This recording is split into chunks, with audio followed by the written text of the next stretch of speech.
Hai, Assalamualaikum. Salam sejahtera. Okey, kali ni cikgu nak ajar um, untuk menyelesaikan menjawab soalan masalah yang melibatkan penaklukan logik. Okey, apabila kita nak jawab soalan yang melibatkan masalah ni, macam-macam masalah pada soalan tu yang diberi, ada yang kita boleh selesaikan dengan menggunakan cara-cara dalam bab ini, bab penaklukan logik, dan ada juga kita boleh selesaikan menggunakan kaedah daripada bab-bab yang lain, bab yang dah kita pelajari lah. Okey, tak semestinya kena ikut betul-betul penaklukan logik, ikut pada situasi dan penyelesaian yang sesuai. Okey. Okey, kita lihat dulu contoh untuk contoh 23, boleh lihat buku teks awak muka surat 84. Okey. Raja di sebelah menunjukkan pertumbuhan sejenis sel bermula dengan sel A. Okey, ini sel A bermula dengan 1 dulu. Pada hari pertama, 2 sel baharu dihasilkan. Ini hari pertama hari pertama. Okey, tak nampak sangat, cikgu ambil merah dah. Okey, ini hari pertama Hari pertama, day 1. Okey. Setiap sel akan menghasilkan 2 sel yang lain pada hari seterusnya. Maksudnya hari pertama 2 sel, hari kedua dah jadi 4 lah. Okey. Dan begitulah seterusnya, dia berkembang lah kat sini kan. Okey. So diberi bilangan pertumbuhan sel. Okey, ini dia punya formula dia. PT sama dengan 2 kuasa T dengan keadaan T. Perlu ingat T ni apa? T ni ialah bilangan hari dia. Apa soalan dia? Dia ada 2 soalan. A, berapakah bilangan sel baharu akan terhasil pada hari ke-8? B, pada hari ke berapakah bilangan sel baharu? Ialah 2048. Okey, kita lihat dia punya jalan kerjanya. Okey, untuk jawab soalan A dulu. Yang pertama, awak perlu memahami masalahnya, iaitu kita perlu membina kesimpulan secara deduktif, menghitung bilangan sel baharu pada hari ke-8. Jadi bila hari ke-8 ni maksudnya kat sini T dia sama dengan 8 lah. Kalau T dia sama dengan 8, daripada formula yang dibagi tu, okey, jadi P dia P8 lah. Okey, P8. So kita rancang. Yang kedua, kita rancang strategi pula. Gantikan T dengan 8 ke dalam PT sama dengan 2 kuasa T. So apabila kita ganti, kita laksanakan, kita P8, T8, 2 kuasa 8 iaitu 256. So kesimpulannya kat sini, kalau bilangan sel baharu yang terhasil pada hari ke-8 ialah 256 sel. Okey, so kat sini kesimpulan dia ni 256 sel baharu akan terhasil pada hari ke-8. Jadi ini dia punya step by step dia. Pertama, awak kena memahami masalah. Kedua, rancang strategi. Ketiga, melaksanakan strategi ataupun mengira. Dan keempat, dia punya kesimpulan dia.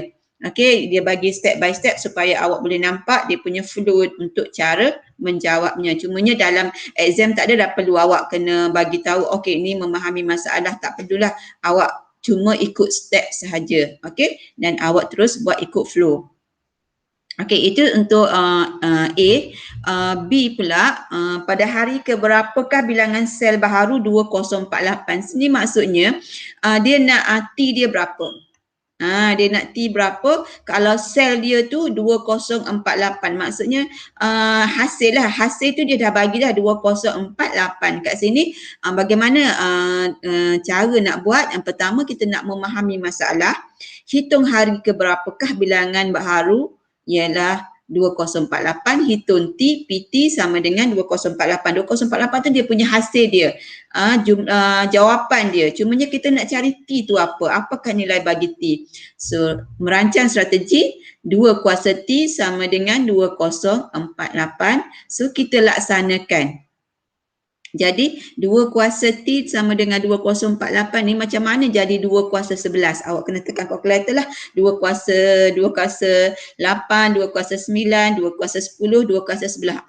Dapat tak? Yang mana satu? Bila awak tekan kalkulator dapat 2048. Oh, 2/11. Bila 2/11 iaitu 2/T lah, dan kesimpulannya T itu ialah 11. Jadi kat sini pada hari ke-11 bilangan sel baharu ialah 2048.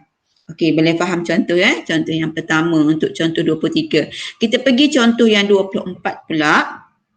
Okey, dia bagi jadual. Jadual di bawah, cikgu baca. Jadual di bawah menunjukkan jumlah kereta mainan yang telah dihasilkan oleh kilang toy pada suatu pagi. Okey, pukul 8 pagi 270, 9 pagi 520, 10 pagi 770, 11 pagi 1020.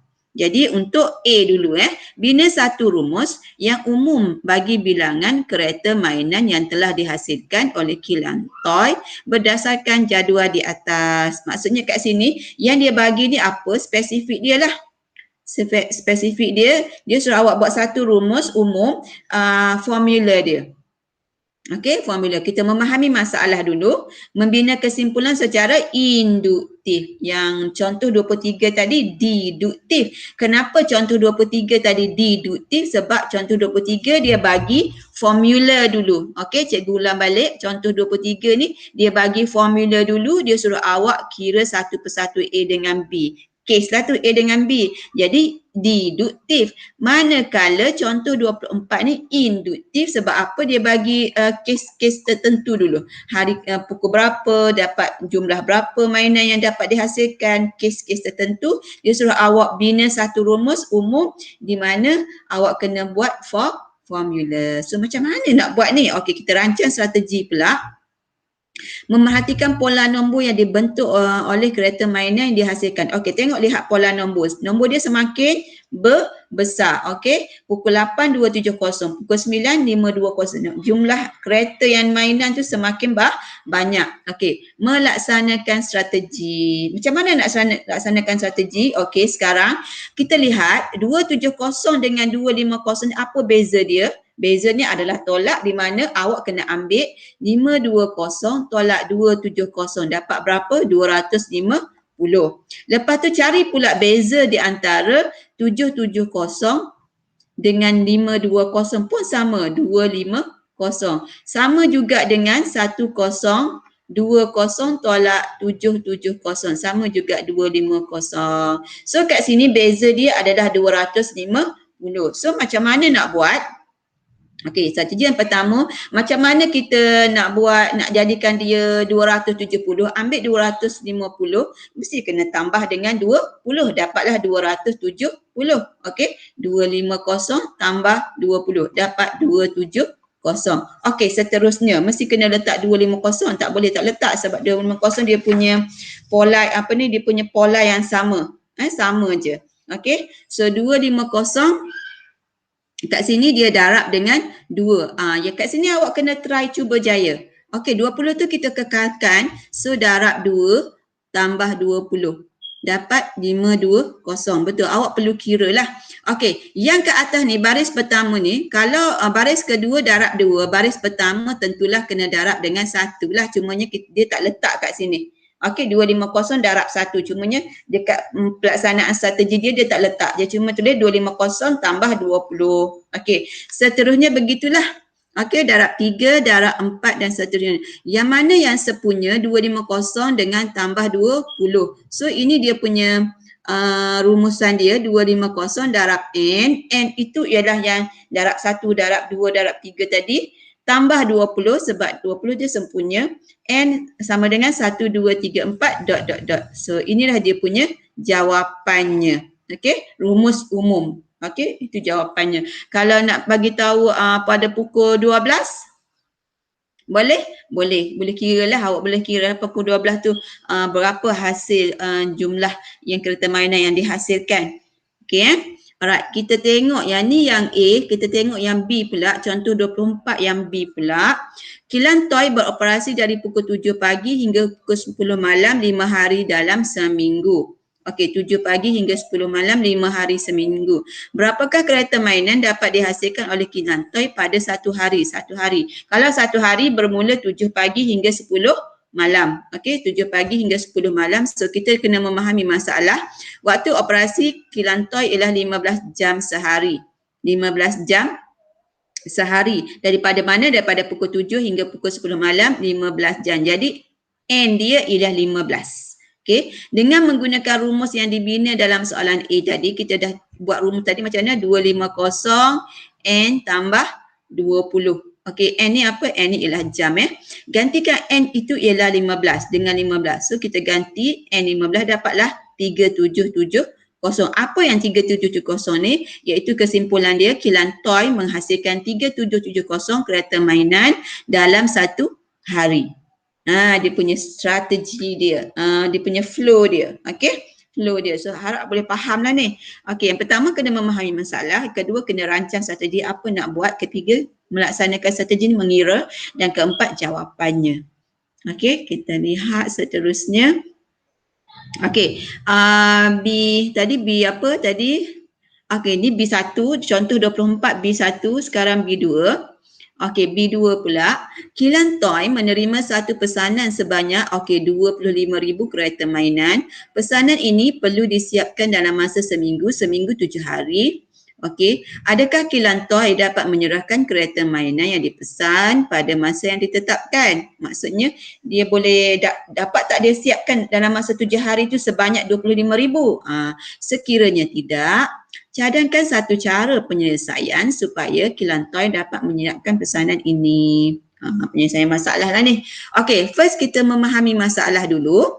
Okey, yang pertama, kilang toy perlu menghasilkan sekurang-kurangnya 25,000 kereta dalam masa 5 hari. Okey, disiapkan dalam masa seminggu. Okey, 5 hari dia bagi tahu kat sini, maksudnya 2 hari dia cuti lah. Okey, dia bagi tahu seminggu tu. Okey, so maksudnya 5 hari bekerja. 5 hari bekerja.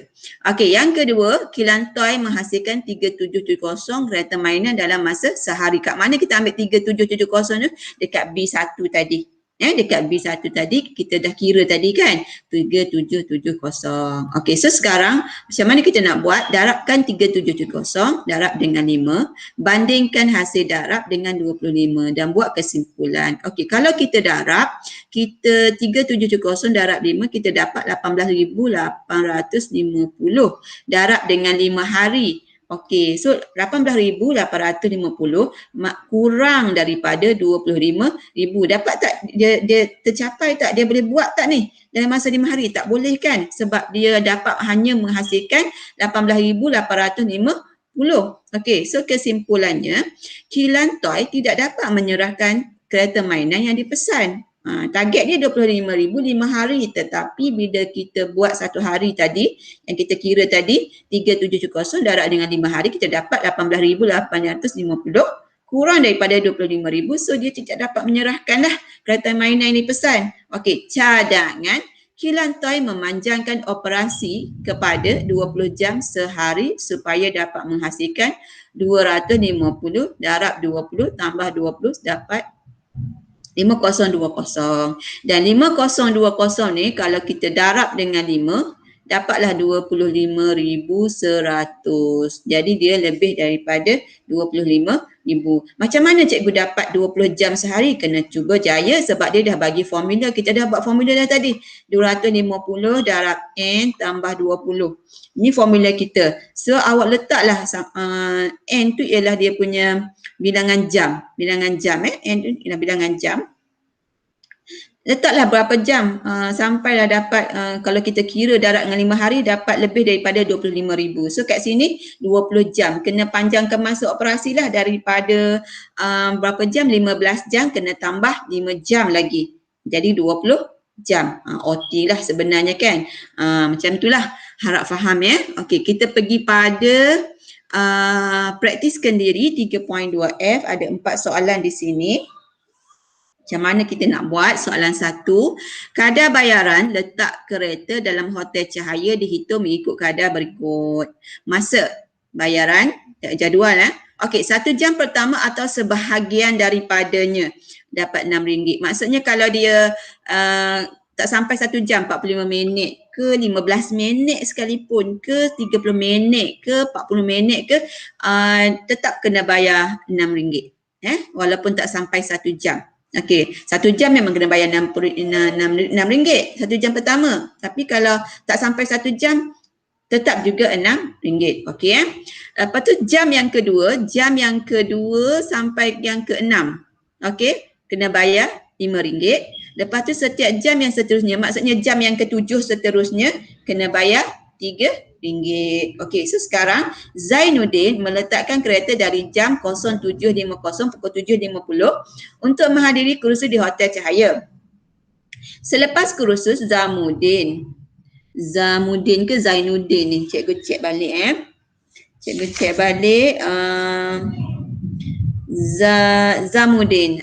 Bukan Zainuddin Zamuddin. Okey, Zamuddin kat sini Zamuddin. Awak kena okey. Lihat dah kat sini Okey, Zamuddin dia letak kereta pukul 7.50. Okey. Selepas kursus Zamuddin mengambil keretanya pada pukul 17.25. Kalau 17.25 itu sistem 24 jam. Ini kalau ditukar pada sistem 12 jam pukul 5.25 lah. Hitung secara deduktif jumlah bayaran yang Zainuddin perlu bayar sebelum keluar dari tempat letak kereta. Okey, so sekarang ni dia letak kereta pukul 7.50 sehingga pukul 5.25. So berapa masa yang kereta tu berada dekat parking Hotel Cahaya. Jadi terpulang pada awak nak buat macam mana. So kalau cikgu buat secara manual lah. 7.50, 8.50, 9.50, 10.50, 11.50. Okey lagi. Sekejap cikgu ambil marker lain. Mungkin tak berapa nak nampak. 9.50, 12.50. Okey, 1.50, 2.50. Berapa lagi? 3.50. 4.50. Okey, stop sampai 4.50 sebab dia sampai 5.25 kan? 5.25. Okey. So kat sini ni satu. Okey, ambil marker pen lain pula. Okey, sekejap Satu ni 1 jam. 1 jam, 1 jam, 1 jam, 1 jam, 1 jam. Berapa jam dia ni? Jam, 1 jam. Okey, kat sini berapa? Kat sini 35 minit. Awak kira lah 4.50 sehingga 5.25 itu ialah 35 minit. So sekarang 1 jam pertama atau sebahagiannya. Okey, 1 jam yang pertama cikgu nak lihat kat sini 1 jam yang pertama ni dia kena bayar RM6. Okey, RM6.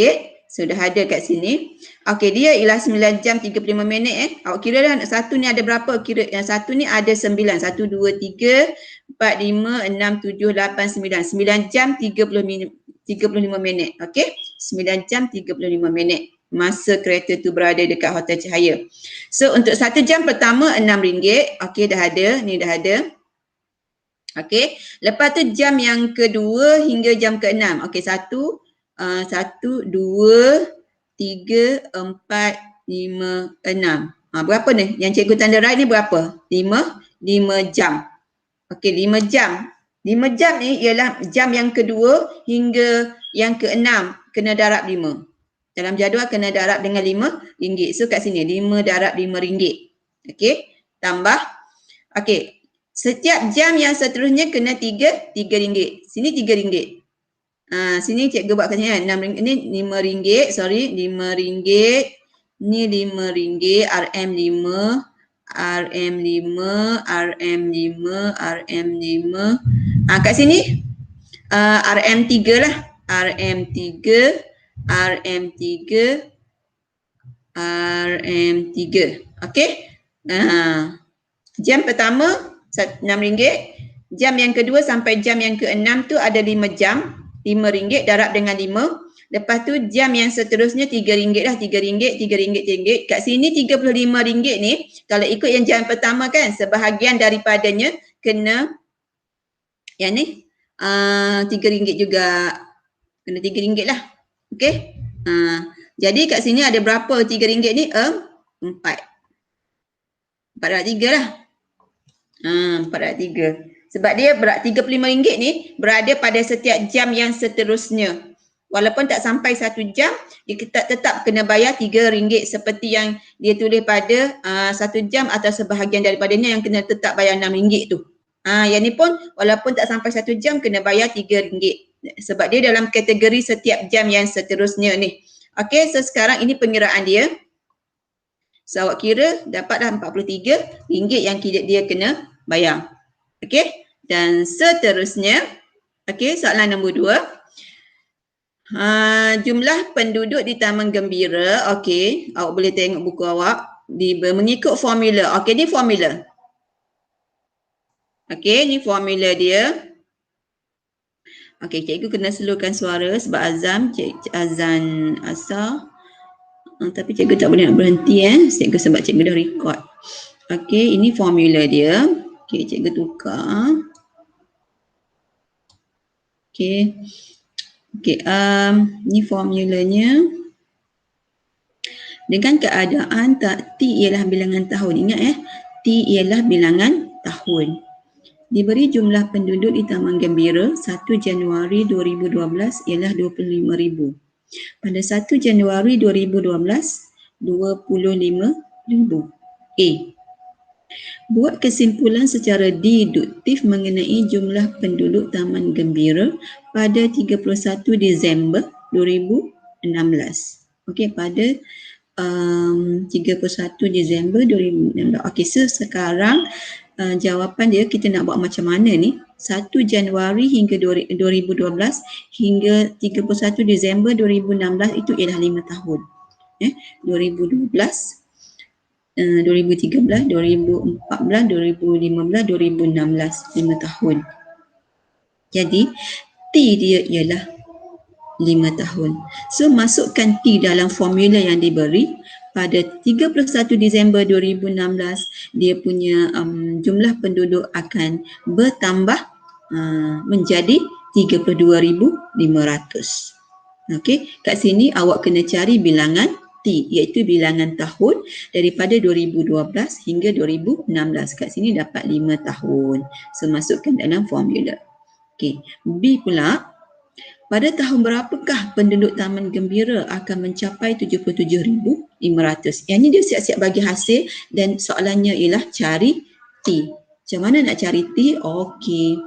So, ni 250 darab T kuasa 2 tambah T tambah 100 kita ambil daripada formula sama dengan 77,500. Okey, macam mana dapat 310 ni?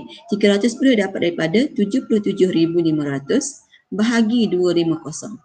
Kenapa nak bahagi pula? Sebab 250 dengan yang bracket ni ialah darab. Pindahkan 250 ke sebelah kanan, jadi operasinya bahagi. Dapat 310. So kat sini awak nampak T kuasa 2, itu ialah persamaan kuadratik. Bila persamaan kuadratik, awak kena guna kaedah persamaan kuadratik. Cari pemfaktorannya dulu. Okey. Okey, macam mana pula dapat 210 ni? 210 datang daripada T kuasa 2 tambah T tambah 100. Pindahkan 310 ke sebelah. Tolak 310 sama dengan kosong. So dapat T kuasa 2 tambah T tambah tolak 210 sama dengan kosong. So dapat dia punya macam ni. Sebab persamaan kuadratik mesti kena sama dengan kosong. Okey, mesti kena sama dengan kosong.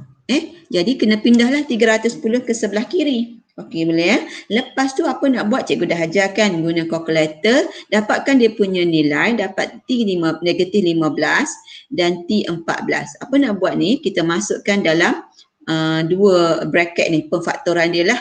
Kalau tolak 15 jadi tambahlah dalam bracket. Kalau 14 dalam bracket jadi tolak. So kat sini yang negatif 15 ni kita tak boleh ambil sebab dia negatif, tak logik. So kita ambil bilangan tahun ni 14 tahun. So maksudnya kat sini daripada 2014 sampai selama 14 tahun tu barulah jumlah penduduk boleh mencapai 77,500. Okey boleh Okey, seterusnya harap semua boleh faham. Okey. Seterusnya cikgu teruskan. Soalan nombor 3. Okey. Bilangan kelahiran bayi di sebuah negara pada tahun 2014. Okey, 536 100. Bilangan kelahiran bayi dari tahun 2015 okey hingga 2017 di negara tersebut membentuk satu pola seperti yang berikut. Pola lah. Okey, daripada atas sampai bawah. Pola maksudnya kat sini di 2014 ni 536,100 tapi pada 2014 dia turun turun lagi, dia turun. Dia menurun lah ni, pola menurun. Okey, bina rumus berdasarkan pola bilangan kelahiran bayi. So ini dia punya pola dia. So macam mana kita nak buat, macam contoh, tak silap cikgu ni contoh 24 tadi. Contoh 24 kita dapatkan dia punya beza dulu. Sebab dia menurun kan, dia menurun, so dia kena operasi tolak lah. Okey, tolak berapa dapat 521,100 ni. So tolak 15,000. Maksudnya kat sini 536,100 tolak dengan 521,100. So dapat 15,000. 15,000. Okey, 15,000. So ambil nombor yang ni, pertama ni letak kat depan. Kena tolak lah sebab dia nombor menurun. Okey, 15,000 darab kosong dapatlah yang ni. Okey, lepas tu darab dengan 1 dapatlah yang ini. Okey, lepas tu darab dengan 2 dapat yang seterusnya. Lepas tu darab dengan 3 dapat seterusnya. Jadi sepunya dia, nombor yang sepunyanya kat sini. 536,100 tolak 15,000. Itu nombor sepunya. Okey, dia ada dua jawapan kalau kes yang macam ni. Okey, satu jawapan yang ini. Ini jawapan yang pertama. 536,100 tolak 15,000, N tolak 1. Satu lagi 5 ini N tolak 1. Okey, satu lagi 551,100 tolak 15,000 N, di mana N sama dengan 1, 2, 3, dot. Okey, macam mana dapat 551,100 ni awak boleh cari sendirilah. Boleh faham sendirilah. Yang penting awak dapat jawapan. Yang pertama yang senang. Yang pertama ni yang senang untuk dapatkan dia punya rumus dia. Okey, sebab apa? Bila nak buat rumus untuk pola, awak ambil nombor pertama. Nombor pertama, lepas tu awak dapatkan dia punya beza dia. Lepas tu darab dengan N ataupun tambah N ke. Awak kena ikut kesesuaian dia supaya kesesuaian formula dia supaya menghasilkan jawapan dia yang diberi ni, pola yang diberi ni. Kena fikirlah sikit. Okey. Untuk B pula, ini jawapan yang kita ambil jawapan yang pertama lah. Jawapan yang kedua tu nanti cikgu akan fikirkan sebab dia ada dua jawapan. Macam mana dapat 551,100 bila nilai besar ni tak salah cikgu. Okey, kita akan fikirkan sama-sama ya. Okey, untuk B, sekiranya bilangan kelahiran bayi, cikgu ambil yang lain pula. Okey, sekiranya bilangan kelahiran bayi dalam negara tersebut mengikut pola seperti di atas bagi 5 tahun yang seterusnya, anggarkan bilangan bayi yang dilahirkan pada tahun 2021. Okey, apa nak buat? Jadi dia kata apa? Sekiranya bilangan kelahiran bayi dalam negara tersebut mengikut pola seperti di atas bagi 5 tahun seterusnya. 5 tahun seterusnya. Isi ni okey. Kalau membentuk pola kat sini kan. Ni 3 tahun ni. Kalau 5 tahun yang seterusnya tambah 5 jadilah 8 lah. Okey. Membentuk pola yang seterusnya. Yang 2014 ni kita tak kira. Okey. Kita kira yang ini. Okey. So N dia sama dengan 8 lah. Okey. Alright. N dia sama dengan 8 atau okey, 3. Okey. 2014 ke 2015 1 tahun, 2015 ke 2016 1 tahun, 2016 ke 2017 1 tahun. 3 tahun lah kat sini. Kita kira macam tu. Okey. Lepas tu dia kata kalau 5 tahun seterusnya tambah 5, 3 tambah 5, 8 lah. Jadi N dia sama dengan 8 menggunakan formula kita tadi. Awak boleh juga menggunakan formula yang ini. 5, 3, 6, 1, 0, 0 tolak 15, 0, 0, 0. 8 tolak 1. Awak boleh kira dah. Awak akan dapat sama. Awak akan dapat sama jawapan dia. Kalau menggunakan formula yang cikgu syorkan tadi, formula pertama. Ni formula yang kedua. Okey. akan dapat jawapan yang sama, iaitu 431,100. Okey. Okey, kita teruskan. Okey, banyak soalan nombor 4 pula. Okey, lengkapkan jadual. Dia suruh lengkapkan jadual. Yang ini ialah segitiga ada segitiga.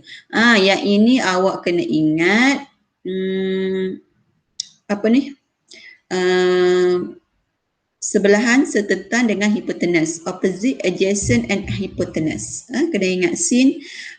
Kalau tangent opposite to adjacent, tawa. Okay, tawa dia adalah tawa. Kalau sin, sin, apa dia sin? Opposite to hypotenuse. Dan jah, cos adjacent to, adjacent to hypotenuse. Kena ingat yang ni lah.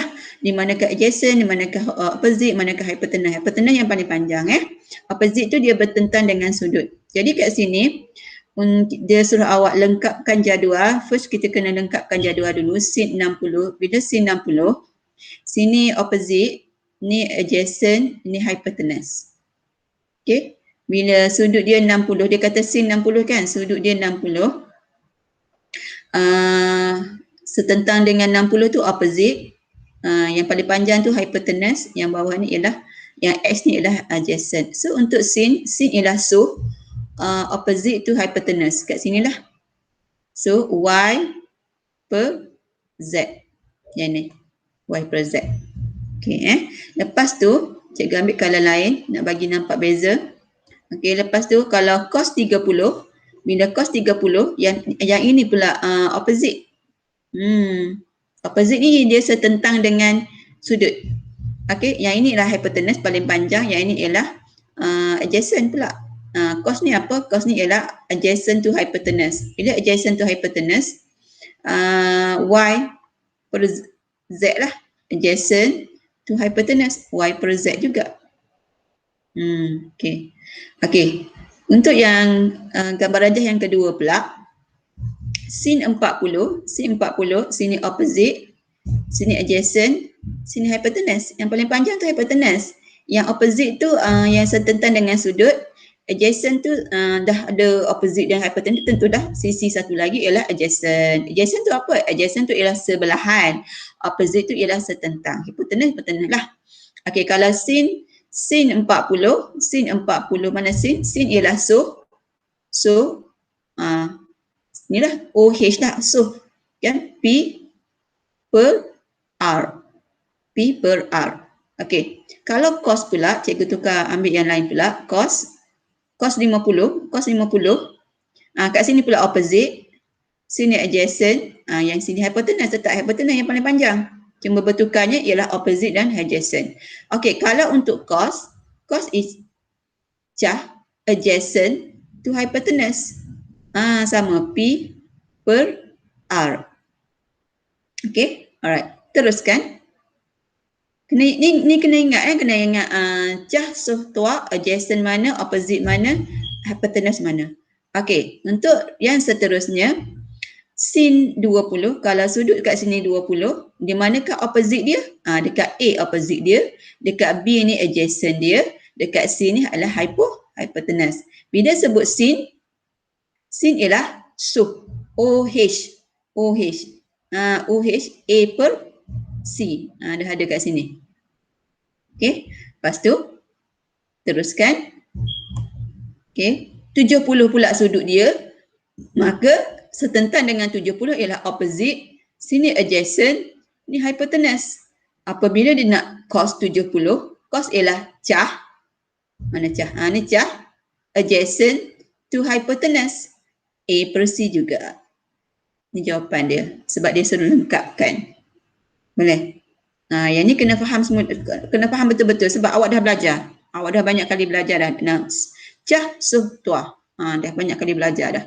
Okey, seterusnya masih lagi soalan 4. Okey, ni cikgu ambil daripada yang A tadi. Perhatikan hubungan antara sudut dengan nisbah fungsi sinus dan kosinus. Sinus dan kosinus samalah sin dengan cos bagi setiap pasangan sudut di atas. bina satu kesimpulan secara induktif bagi hubungan antara fungsi sin theta dengan fungsi cos 90 tolak theta. Apa nak buat kat sini?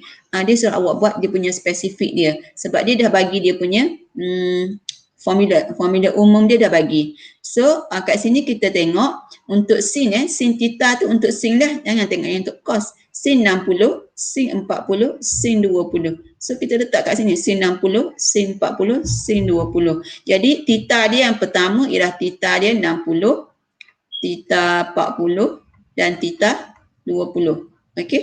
Theta lain tak ada dah, ni dah bagi dah. 60, 40, 20 tu sahaja. Okey. So bila kita masuk cos 90 tetap sama, tolak theta. Theta ni kita ambil yang ni lah. Okey, kita ambil, kita buat je, just buat. So dapatlah dia punya hubungan dia. Sebab dia suruh awak buat hubungan dia. Bina satu kesimpulan membagi hubungan. Inilah hubungan dia. Hubungan dia, dapatlah dia punya kesimpulan umum dia. Okey, so kenapa tak ada n sama dengan apa-apa tak ada, sebab sin tu hanya 60, 40 dan 20. Tiga nilai darjah sahaja. Nombor darjah saja, 60 darjah, 40 darjah, 20 darjah.